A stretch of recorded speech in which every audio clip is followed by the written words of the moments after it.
जय हिंद दोस्तों। UPSC prelim 2025 के लिए लास्ट के 10 डे हैं।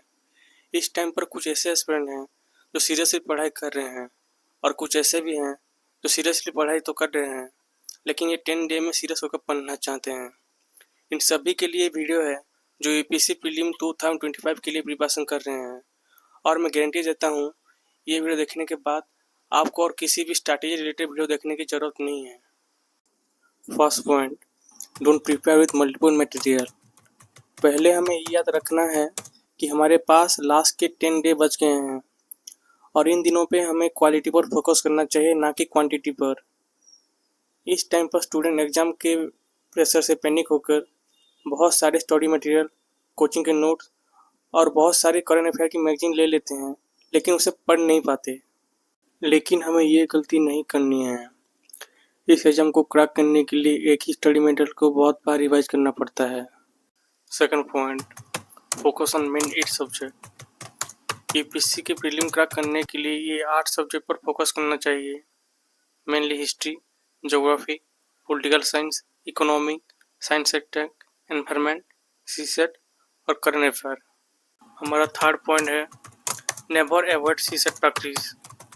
बहुत सारे स्टूडेंट ये गलती करते हैं, वो सीसेट को सिर्फ एक पासिंग मार्क्स समझकर सीरियसली नहीं लेते हैं, लेकिन हमें ये गलती को अवॉइड करना है। बहुत सारे स्टूडेंट ऐसे हैं जो जीएस में तो अच्छे हैं लेकिन वो सी सेट में पासिंग मार्क्स भी ला नहीं पाते हैं। हमें सी सेट को सीरियसली प्रैक्टिस करना है और सी सेट को सिर्फ पासिंग मार्क्स समझ के प्रीलिम के 1 या 2 दिन पहले सी सेट की क्वेश्चन को सॉल्व करने की गलती अवॉइड करना है। इस एग्जाम में आप कितना ज़्यादा पढ़ाई करते हैं ये मैटर नहीं करता है, लेकिन ये पढ़ी हुई चीज़ों को आप कैसे एनालाइज करके क्वेश्चन कर पाते हैं ये मैटर करता है। जो एस्पिरेंट यूपीएससी के लिए पढ़ाई करते हैं वो जानते ही होंगे कि यूपीएससी प्रीलिम और मेन के लिए बहुत सारे ऐसे सब्जेक्ट हैं जो सिमिलर हैं।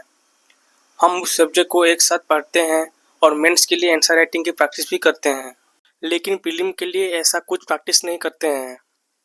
ये लास्ट के 10 दिनों में जितना हो सके उतना प्रीलिम के लिए आपको प्रैक्टिस करना है। यूपीएससी के GS1 में 30 से 40 क्वेश्चन ऐसे होते हैं जो इजी होते हैं, 30 से 40 क्वेश्चन ऐसे होते हैं जो मॉडल लेवल के होते हैं और 20 से 30 क्वेश्चन ऐसे होते हैं जो डिफिकल्ट लेवल के होते हैं और वो किसी को नहीं आते। प्रीलिम्स के प्रेशर को हैंडल करने के लिए आपको हफ्ते में 2 जीएस की और 2 सीसेट की टेस्ट सीरीज करने की कोशिश करना है। ये मैं एवरेज मानकर चल रहा हूँ। अगर आपको लगता है कि आप सीसेट को पास कर सकते हैं और जीएस में थोड़ा इम्प्रूवमेंट की ज़रूरत है तो सीसेट की टेस्ट सीरीज को कम अटेम्प्ट करें और जीएस की टेस्ट सीरीज को ज़्यादा अटेम्प्ट करने की कोशिश करें। अगर आप टेस्ट सीरीज को अटेम्प्ट करना चाहते हैं वो भी फ्री, तो ये टेलीग्राम के क्यूआर कोड को स्कैन करें या डिस्क्रिप्शन बॉक्स में दिए गए लिंक से टेलीग्राम चैनल को ज्वाइन करें और टेस्ट सीरीज को अटेम्प्ट करें। अब आगे बढ़ते हैं। अगर आप प्रीलिम के लिए कोई भी टेस्ट सीरीज या फिर प्रीवियस ईयर क्वेश्चन को अटेम्प्ट कर रहे हैं तो मेरे ये बात को याद रखिए। कोशिश करें कि आप जहाँ पर भी टेस्ट सीरीज या फिर PYQ को अटेम्प्ट कर रहे हैं वहाँ पर टाइमर ऑन करके 2 घंटे की सीटिंग लगाने की कोशिश कीजिए। जीएस के 2 घंटे के पेपर को आप 3 राउंड में अटेम्प्ट करने की कोशिश कीजिए। पहला राउंड जो कि 1 घंटे का होगा, दूसरा राउंड जो कि 45 मिनट का होगा और तीसरा राउंड जो कि लास्ट के 15 मिनट का होगा। फर्स्ट राउंड में आपके सामने 3 टाइप के क्वेश्चन आएंगे। पहला इजी क्वेश्चन जो आपको आते हैं, दूसरा जो आपको पार्शियली आते हैं या इनमें आपको 2 या 3 सेंटेंस आते हैं, और तीसरा कुछ टाइप के क्वेश्चन ऐसे भी हैं जो आपको नहीं आते हैं। मेरे ये बात को हमेशा याद रखना कि क्वेश्चन को सीरियल वाइज आंसर करने की कोशिश करना। अगर आपको लगता है कि ये क्वेश्चन आपको नहीं आते हैं तो उस पर 1 या 2 मिनट से ज़्यादा टाइम वेस्ट मत करना।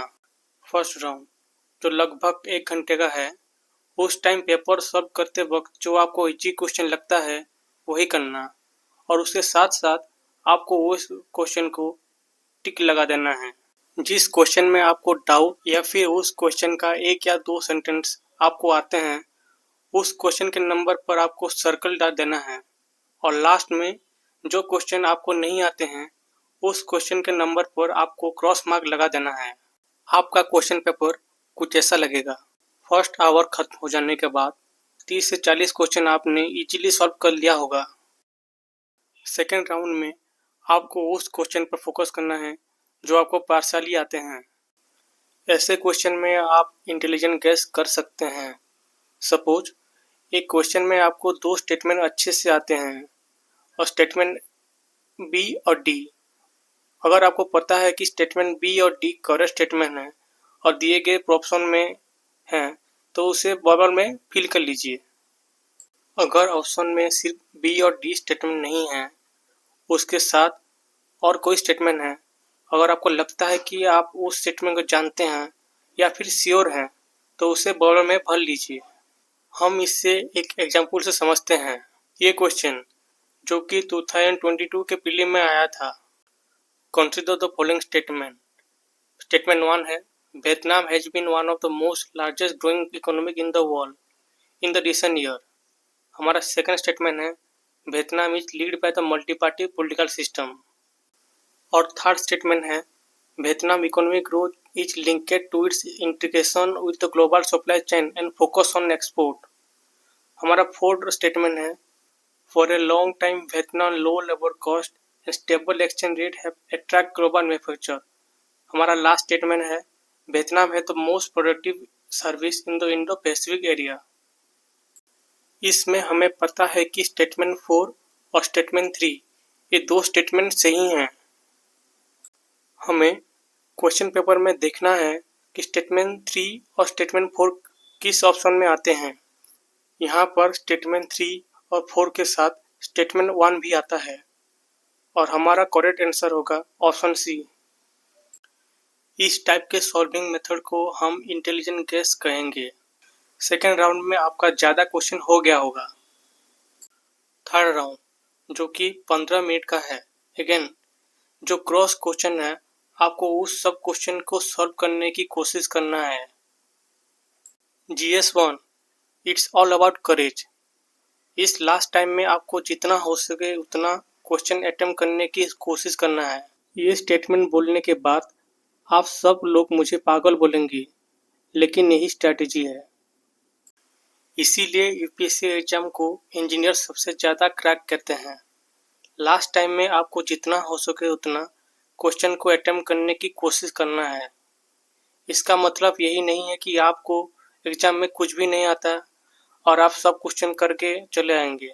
अगेन ये सब कैलकुलेटेड रिस्क है। इंजीनियरिंग के स्टूडेंट को OMR शीट क्लास 11 से कराई जाती है और किसी क्वेश्चन से ज़्यादा अटैच ना होकर ज़्यादा से ज़्यादा क्वेश्चन मिनिमल रिस्क लेकर करना है।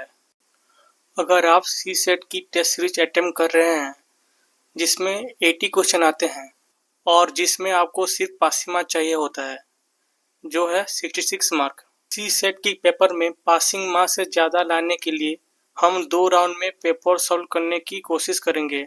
पहले 1 आवर में आपको जो भी इजी लगता है आप उसे कर लीजिए और सेकेंड आवर में जो क्वेश्चन आपको मॉडरेट आते हैं उस क्वेश्चन को आप अटेम्प्ट करने की कोशिश कीजिए। लेकिन इस सब्जेक्ट में आपको 50 to 55 क्वेश्चन को अटेम्प्ट करना है, इससे ज़्यादा नहीं। ये सब प्रैक्टिस मॉक टेस्ट से ही शुरू करना है, जिससे प्रीलिम देते टाइम आपको नर्वस नहीं आए। अब आते हैं वीडियो के लास्ट पार्ट में। मई 15 से लेकर मई 24 तक यूपीएससी प्रीलिम के प्रीवियस क्वेश्चन सॉल्व करने की कोशिश कीजिए और एनालाइज करें।